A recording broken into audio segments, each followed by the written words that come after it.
Justice des vainqueurs. En Côte d'Ivoire, on a l'habitude d'entendre, en Côte d'Ivoire, là, c'est justice des vainqueurs. Comme c'est eux qui ont gagné la guerre, là, c'est eux, là, ils sont en train de faire du mal aux gens. C'est comme si, c'est comme ça. On entend un peu de tout et rien à la fois. Et à la fin, ça devient un peu frustrant parce qu'on n'a jamais vu la justice des perdants. On n'a jamais vu les perdants dicter leurs lois à ceux qui ont gagné la guerre. Mais peut-être que c'est en Côte d'Ivoire, on verra ça pour la première fois. Mais en réalité, avant de parler de la justice des vainqueurs, il y a aussi une vérité qu'il faut accepter, même si elle fait mal. C'est parce que Laurent Gbagbo et sa bande avaient une volonté de soumettre les Ivoiriens à la difficulté. Et quand ils décident de faire le mal, toi-même, il ne faut pas te demander quelle sera la conséquence. Et je trouve même que le président Ouattara a été une grande chance pour eux. Parce que si c'était quelqu'un d'autre, beaucoup parmi eux n'allaient pas être capables d'ouvrir leur bouche là pour dire justice des vainqueurs, mais justice des vaincus. C'est ça, le père Venance Kona a entendu un monsieur, un prêtre, qui s'appelle Marius Hervé Dadji, qui se permet de répondre au porte-parole du gouvernement, M. Amadou Koulibaly. Et qu'est-ce qu'il a écrit sur sa page là-bas? Le prêtre là. Il dit, depuis 2011, seul un camp est jugé, malmené, alors que les bourreaux, les rebelles, sont ministres, généraux, colonels, ambassadeurs, présidents d'institutions. Vous pensez qu'une telle justice peut apaiser les cœurs? C'est lui, le soi-disant pasteur Marius Hervé Dadji là, qui demande, qui pose la question.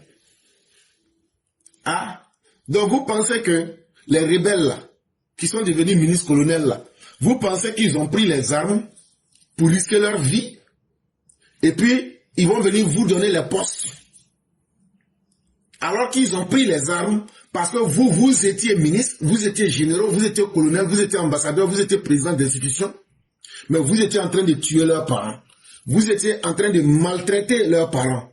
Vous étiez en train de créer des charniers sur leur peuple. Vous étiez en train de violer leurs femmes. Vous étiez en train de les exclure de l'administration. Vous étiez en train de les ostraciser. Vous étiez en train de pratiquer la haine et la xénophobie sur eux. Vous étiez en train d'éliminer leurs enfants des concours. Vous étiez en train de les humilier lorsqu'ils se déplaçaient dans le pays. Vous étiez en train de marcher sur leur dignité pendant plus de 30 ans.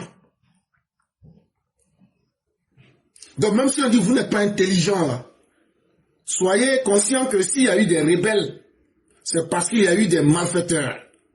Des gens qui ont fait la promotion des viols comme les Simone Veil et Laurent Gbagbo. Des malfaiteurs qui ont voulu arracher à une partie des Ivoiriens leur dignité. C'est pour cela qu'il y a des gens qui se sont levés, qui ont pris des armes. Et quand ils ont pris ces armes-là, c'est leur vie qu'ils ont mis en jeu. Et quand ils ont mis leur vie en jeu, là, effectivement, si vous étiez garçon là, vous allez les éliminer tous. Si vous étiez garçon que vous pouvez les éliminer tous là, ces gens-là n'allaient pas être ministres, ils n'allaient pas être généraux, ils n'allaient pas être colonels, ils n'allaient pas être ambassadeurs, ils n'allaient pas être présidents d'institutions. C'est ceux qui veulent tourner pour vous expliquer là, c'est eux qui se fatiguent. C'est parce qu'ils vous ont cassé vos couilles. Et les conneries que vous étiez en train de faire là, ils ont mis ça dans vos gorges. Ils vous ont montré qu'ils sont plus garçons que vous. Et donc là, c'est totalement normal qu'ils occupent même mieux que des postes d'ambassadeurs. C'est même mieux qu'ils occupent des postes mieux que des postes de généraux. Si ça vous fait mal là, vos criminels qui étaient en train de massacrer le peuple là, dites-leur ils n'ont qu'à aller faire leur rébellion. Quand ils vont venir là, il ne faut même pas avoir être colonel, il ne faut pas avoir être généraux. Ils n'ont qu'à tous, eux tous, ils n'ont qu'à prendre le titre d'amiral.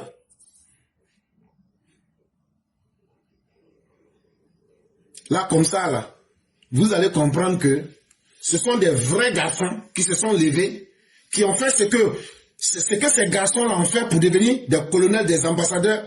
C'est parce qu'il n'y a pas de garçons chez vous là-bas pour faire ça.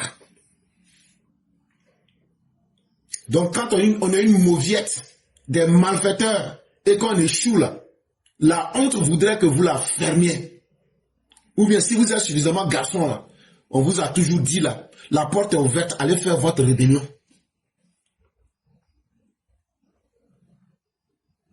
La vérité là, les gens vont tourner. Moi je ne suis pas dans ça avec quelqu'un. Je ne cherche pas l'amour de quelqu'un, je ne cherche pas poste, je ne cherche pas titre. Mais ce que je pense là, je vais dire ça. Depuis 2011, en effet, j'entends parler de la justice des vainqueurs, de 2 poids, 2 mesures, d'un seul camp qui serait jugé, alors qu'il y avait 2 camps en guerre.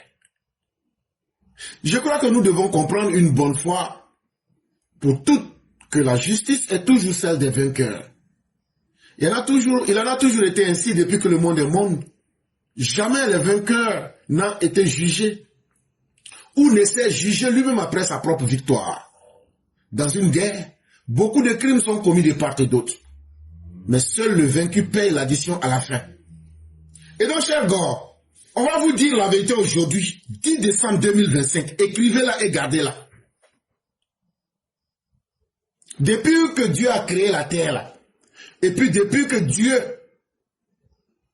a permis que les gens puissent vivre ensemble, là, et puis la guerre, la compétition existe entre les humains, là. On n'a jamais vu quelqu'un qui allait à une guerre. Et puis quand il a fini de gagner la guerre, il se juge lui-même et puis il se condamne pour donner raison à celui qui l'a vaincu. Le monde a toujours été basé sur la justice des vainqueurs. Et ce n'est pas avec vous, et ce n'est pas en pleurnichant, et ce n'est pas en ouvrant vos bœufs là qu'on va changer ça. Partout dans le monde là, quand on te parle de justice là, c'est la justice de celui qui a gagné la guerre.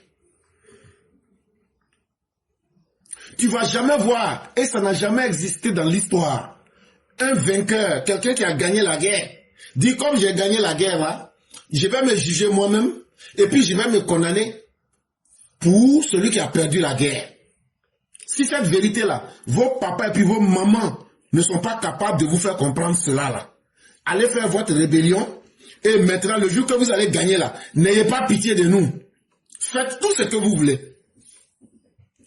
Mais si nous, on a gagné la guerre contre vous, alors que vous étiez en train d'assassiner nos parents, vous étiez en train de violer nos mères, vous étiez en train de faire des chantiers sur nos militants, vous étiez en train de tuer la dignité d'une partie des Ivoiriens, c'est totalement normal qu'on puisse rendre notre coup. Et les gens s'amusent avec vous. Si moi, j'étais président, mais si moi, j'avais une possibilité là, j'allais tuer votre Laurent Gbagbo là, le jour, le 11 avril là, j'allais tuer votre Laurent Gbagbo là. Vous-même les criminels là, j'allais tous vous tuer. Et comme ça là, on n'allait même plus vous voir encore. Ce sont ces paroles là que les gens ne veulent pas vous dire là. Moi, je vous dis ça. Tout ce que vous faites là, c'est parce que vous êtes des lâches. C'est parce que vous êtes des indignes. Vous étiez en train de faire le mal, ça vous plaisait. Mais ce n'était pas à des bois, ce n'était pas à des cailloux, ce n'était pas à des objets que vous étiez en train de faire le mal. C'était à des humains. Eux aussi, ils ont une dignité. Eux aussi, là, ce que vous leur faisiez, là, ça leur faisait mal. C'est ce mal-là qui leur a fait prendre les armes. Et quand ils ont pris les armes, là, ils savaient les risques qui étaient dedans. Ils savent ce qu'ils ont perdu. Tout ce qu'ils ont perdu, et puis les risques qu'ils ont pris, là. C'est ça qui fait qu'aujourd'hui, là, ils sont devenus généraux, ils sont devenus colonels, ils sont devenus commandants, ils sont devenus présidents d'institutions, ils sont devenus ministres. Si vous pensez que vous allez ouvrir vos bœufs là pour dire ça, et puis ça va impressionner quelqu'un là, vous vous trompez. Ce qui peut nous impressionner là, allez faire votre rébellion au Libéria ou au Ghana. Et quand vous allez réussir votre rébellion là, venez aussi pratiquer votre justice des vainqueurs. Parce que le moment où les gens ont pris les armes là, c'est la justice des vainqueurs que vous étiez en train d'appliquer sur eux. Le charnier de Yopougon là, c'est la justice des vainqueurs du FPI. Le viol des femmes dont Mme Simone en faisait la promotion, c'était la justice des vainqueurs du FPI. Quand vous avez dit que Alassane Ouattara, l'article 35 a été écrit contre lui là, pour l'empêcher d'être candidat là, c'était la justice des vainqueurs du FPI. Quand vous avez tiré sur les 7 femmes d'Abobo, c'était la justice des vainqueurs du FPI. Quand vous prenez les militants du RDR pour en faire des musées en les enterrant dans des tombeaux par centaines là, c'était la justice des vainqueurs du FPI. Donc n'oubliez pas ça. C'est notre coup qu'on est en train de vous rendre. Oui, oui. Pays là, on va se dire des vérités. Si les gens ne veulent pas pratiquer la justice là, on va se dire les vraies vérités. Donc là, ce que vous nous avez fait là, on n'a rien. Et puis ce qu'on vous fait là, ce n'est rien même. C'est parce qu'Alassane Ouattara est là, il calme le jeu. Sinon là, même jusqu'à demain, si Alassane Ouattara n'est pas là, ce qu'on va vous montrer là, ce que vous êtes en train de parler là, on va même pas vous laisser vivre. À plus forte raison de dire que vous allez parler. Mais l'histoire de ce monde et tous les gens qui sont intelligents savent que dans le monde là, quand tu gagnes la guerre là, tu fais ta loi. Et donc là, de la manière que le monde a fonctionné depuis qu'il est là, nous qui avons gagné notre guerre contre vous là, c'est totalement normal qu'on puisse faire notre propre justice. On ne sera jamais contre nous. Et c'est pourquoi aucun de nos chefs de guerre n'ira à la CPI. Oui, oui, oui, oui, oui, oui. Aucun de nos chefs de guerre n'ira à la CPI. Même Soro Guillaume que je déteste à mort, Soro Guillaume n'ira pas à la CPI. Ça peut vous plaire, comme ça peut ne pas vous déplaire. Si Soro Guillaume s'est montré en lâche, en indigne et en enfant bâtard, ça c'est son problème. Pour aller manger son caca avec vous là, c'est son problème. Mais malgré que je le déteste à cause de son mauvais comportement là, même cet énergumène là, il n'ira pas à la CPI. C'est parce que le président a été gentil avec vous que vous ouvrez pour parler aujourd'hui. Allez prendre la Seconde Guerre mondiale. Quand les Alliés ont bombardé les principales villes d'Allemagne,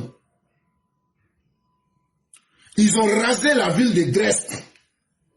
Il y a eu des milliers de morts causés par les bombes des Anglais et des Américains. À la fin de la guerre, personne n'a même parlé pour dire, mais les Américains aussi ont tué des civils.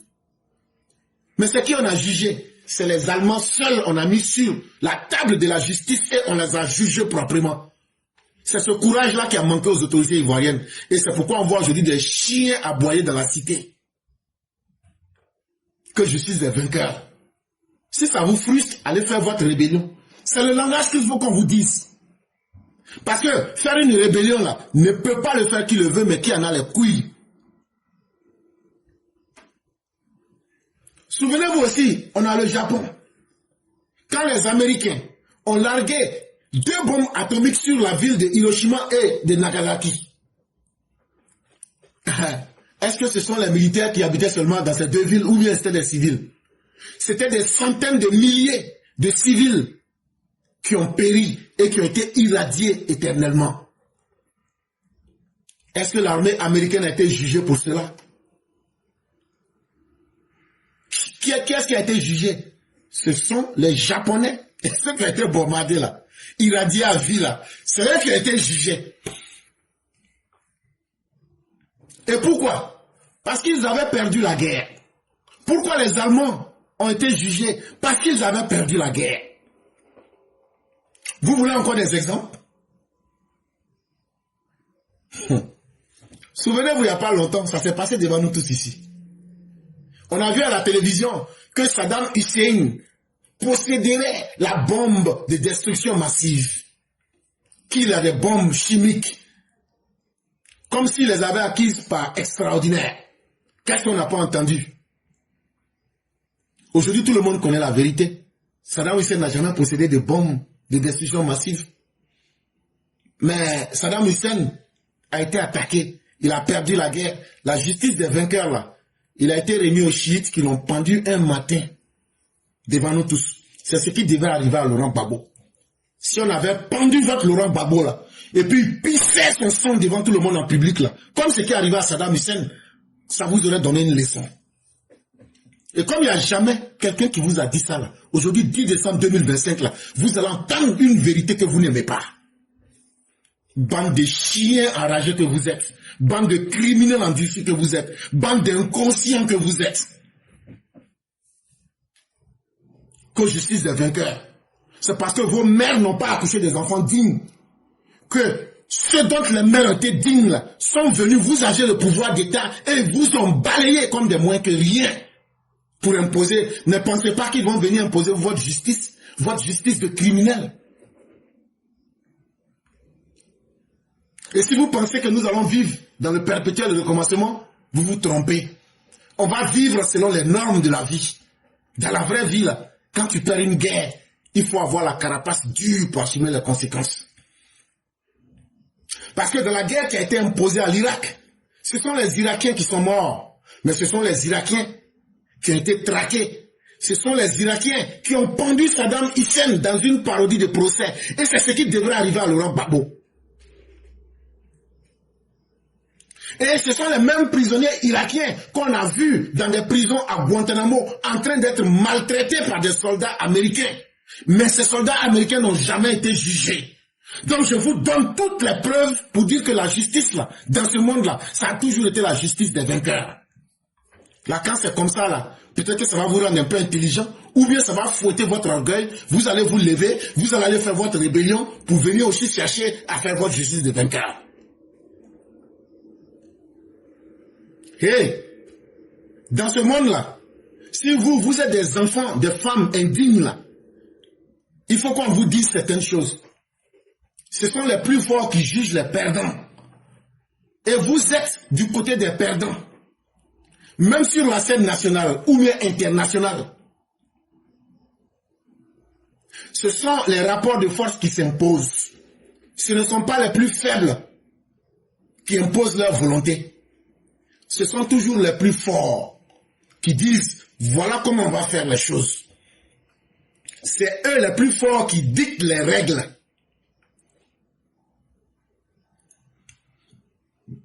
Et c'est cela aussi qu'on peut appeler la démocratie.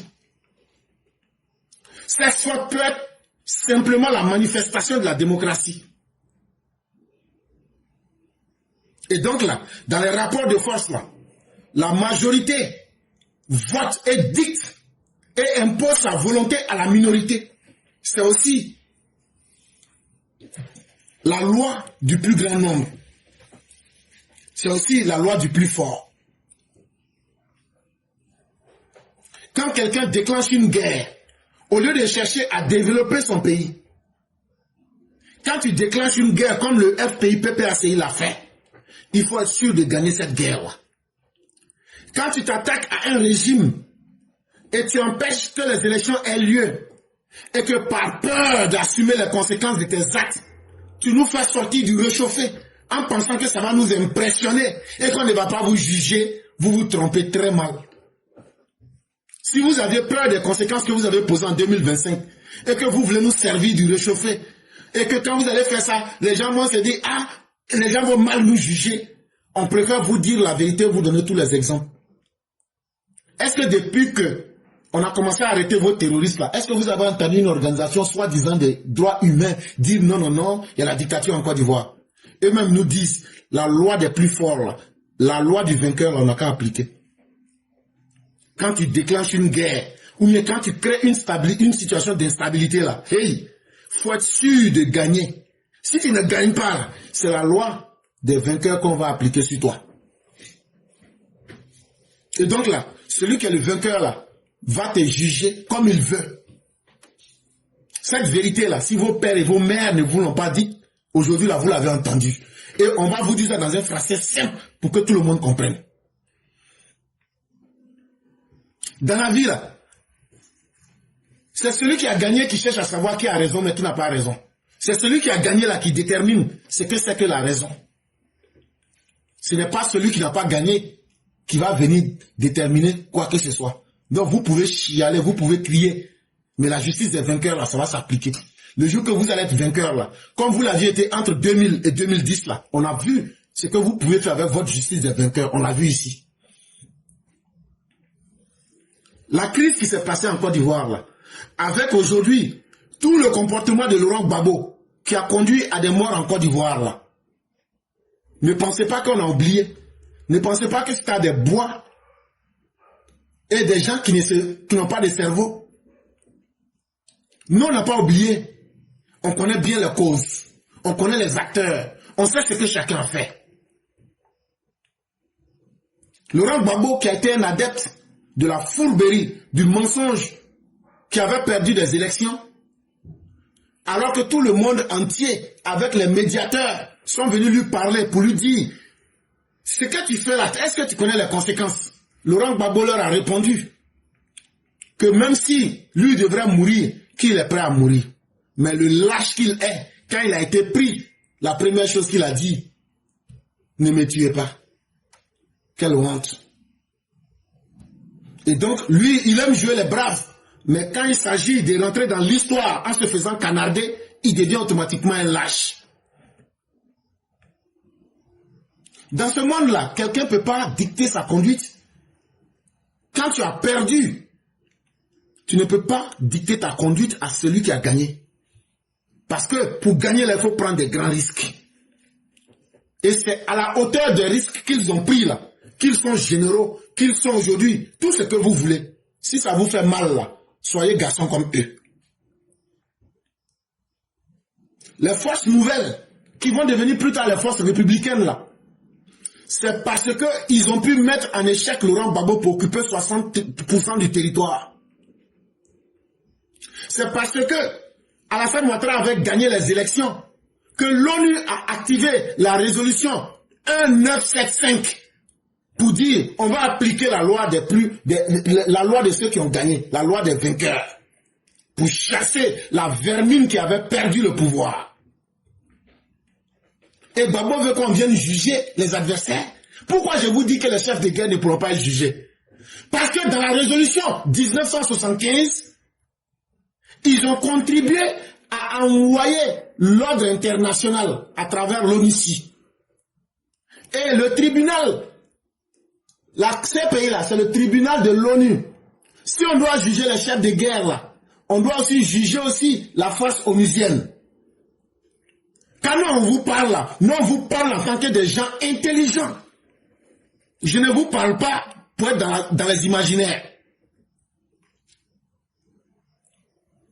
Il y a eu rébellion, mais Laurent Gbagbo a commis une grosse erreur. Il a amnistié tous les chefs rebelles dans l'accord de Ouagadougou. On ne peut plus juger pour cela.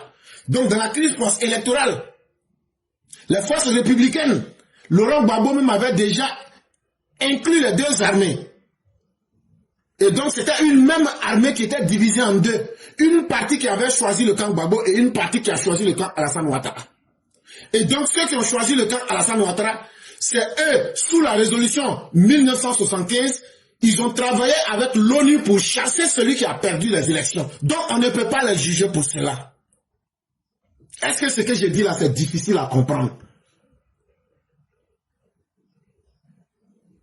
Donc si Gbagbo veut que on n'a qu'à juger les chefs rebelles et autres, c'est qu'on doit aussi juger la résolution 1975 elle-même, et donc l'ONU et le monde entier. Et Laurent Gbagbo veut que le monde entier n'a qu'à se condamner lui-même avec sa propre justice pour lui donner raison. Est-ce que cela est possible? C'est que Laurent Gbagbo demande là. Laurent Gbagbo dit, l'ONU n'a qu'à se condamner. Pourquoi on a pris la résolution 1975?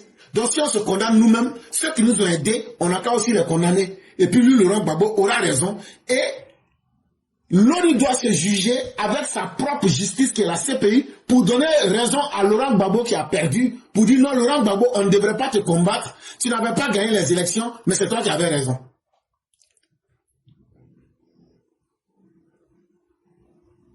Laurent Gbagbo, si tu t'es retrouvé à la CPI, c'est parce que tu t'es retrouvé du mauvais côté de l'histoire. Et c'est pourquoi toi et Blé Goudé vous êtes retrouvés à la haie. Jamais vous ne verrez quelqu'un juger ses chefs de guerre ou quoi que ce soit. Parce qu'ils n'ont rien fait d'illégal.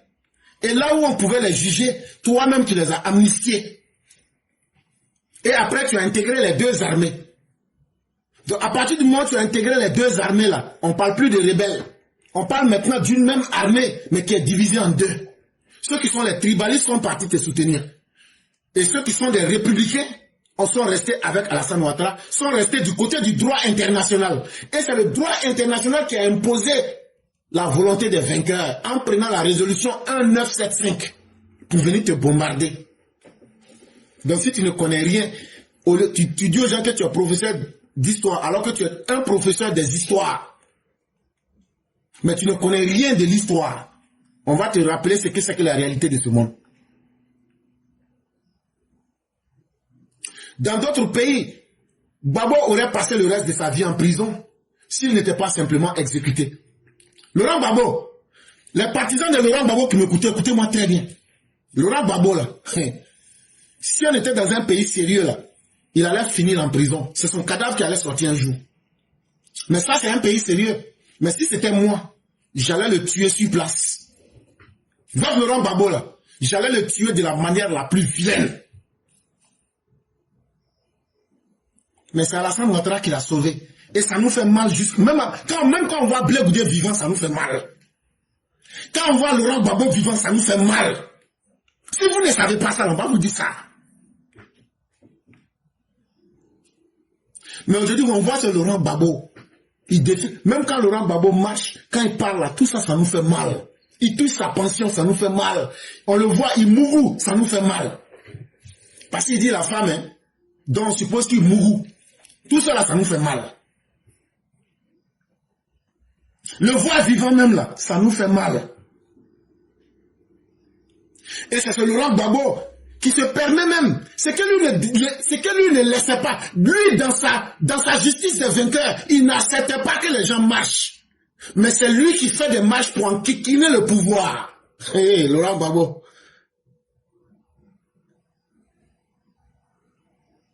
Et jusqu'à même, il se donne le toupet de menacer le pouvoir. Si lui n'est pas content, il n'y aura pas d'élection.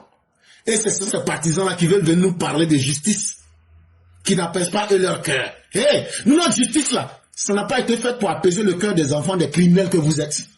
Notre justice là, on ne va jamais la faire pour vous faire plaisir.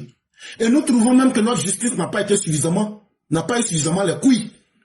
Parce que s'il y avait des gens comme moi là, j'allais vous massacrer méthodiquement. Et on n'allait même pas parler de justice. Et puis moi là, j'allais aller à la CPI moi seul. J'allais vous massacrer. Et j'allais prendre sur moi. Et devant l'histoire, l'étiquette d'aller mourir à la CPI moi seul. Mais je n'allais pas vous louper. Si vous ne savez pas là, quand Alassane Ouattara ne sera plus là, on va vous pratiquer la vraie justice.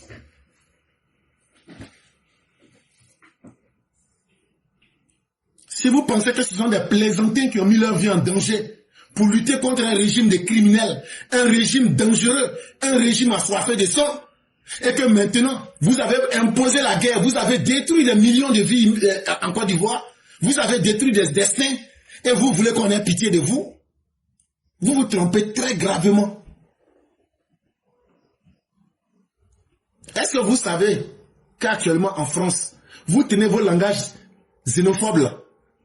Est-ce que vous savez que en France là, quand les nazis pendant la Deuxième Guerre mondiale, ils ont utilisé les chambres à gaz là? Est-ce que vous savez qu'aujourd'hui, en France là, si tu dis que les chambres à gaz n'ont pas existé, ou même tu mets en doute, est-ce que tu sais que tu vas en prison pour cela? Oh, ça s'est passé depuis la Deuxième Guerre mondiale. Et c'est exactement la même chose que Laurent Gbagbo fait. En venant proclamer que c'est lui qui a gagné les élections en 2010. Et que ce n'est pas lui qui est responsable des 3000 morts là. Laurent Gbagbo est en train de nous dire que les chambres à gaz utilisées par les nazis pendant la Deuxième Guerre mondiale là, que c'était faux.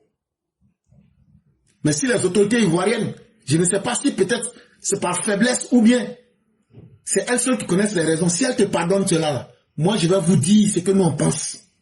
Et nous aussi on est des Ivoiriens. Et nous on vous attend au tournant. Ce que le pouvoir n'est pas courageux de faire là, ou même n'assume pas là, le jour que ce pouvoir ne sera plus là, on va faire ça. À bon entendeur, salut.